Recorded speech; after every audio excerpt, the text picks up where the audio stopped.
Mantan pacar cemburu, wanita cantik di Pandeglang dihantam kloset hingga tewas. Seorang perempuan di Kabupaten Pandeglang, Provinsi Banten ditemukan tewas di semak-semak di dekat Stadion Badak, Kecamatan Majasari, Rabu 8 Februari 2023. Korban diduga dibunuh mantan pacar karena cemburu. Keberadaan korban pertama kali ditemukan warga sekitar pukul 23 Rabu malam. Warga kemudian melaporkan ke polisi yang tengah patroli di sekitar stadion. Berbekal informasi tersebut, polisi menyisir rute yang disebutkan saksi, hingga kemudian ditemukan motor biru di sebuah rumah di Kampung Cipacung, Majasari. Dari keterangan terduga pelaku, RA, korban adalah mantan pacar pelaku berinisial E.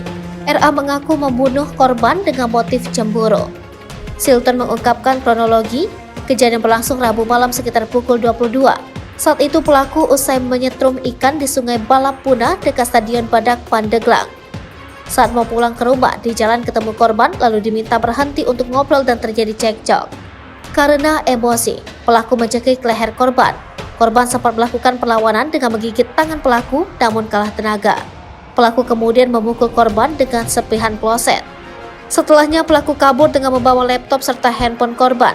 Sementara sepeda motor korban disembunyikan di semak-semak.